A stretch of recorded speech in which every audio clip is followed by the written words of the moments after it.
আসসালামু আলাইকুম প্রিয় দর্শক, সবাই কেমন আছেন? এই যে বিকেলবেলা কাজ কাম থাকে না, তখন এই যে সবাই মিলে ফুটবল খেলা হয়। এই যে এরকম ভাবে, এই যে দেখতে পাচ্ছেন সবাই হচ্ছে এখানে ইন্দোনেশিয়ান আছে, তো আমরা চাইলে আমরাও খেলতে পারি। আমি তাদের সাথে হচ্ছে যে কিছুক্ষণ খেললাম, খেলাধুলা পরে যে ভিডিও করে দেখাচ্ছি যে বিকেলবেলা আমরা কিভাবে খেলাধুলা করি। এই যে দেখুন, এই যে সবার সাথে খেলায় মানে একটা সময় কাটে আর কি। সেই সময়টা মনে করেন হচ্ছে আসলে টেনশন থাকলে কিন্তু তখন টেনশন আমাদের থাকে না। ঠিক আছে, যে বন্ধুদের সাথে খেলাধুলা করলে কিন্তু টেনশন মুক্ত থাকে, বা বিকেল সময়টা খুবই ভালো কাটে।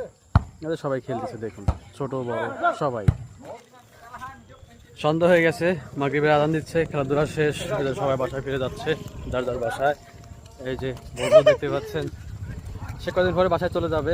আর সবচাইতে হচ্ছে বড় ভাই হচ্ছে আবাং ইমন। হ্যাঁ, Apa dia, Bang? হ্যাঁ Hai. হ্যাঁ আগে একসাথে কাজ করতাম, এখন হয়তো বা অন্য জায়গায় কাজ করি। তো এই ছিল হচ্ছে বিকেলবেলার মুহূর্ত। সবাই ভালো থাকবেন।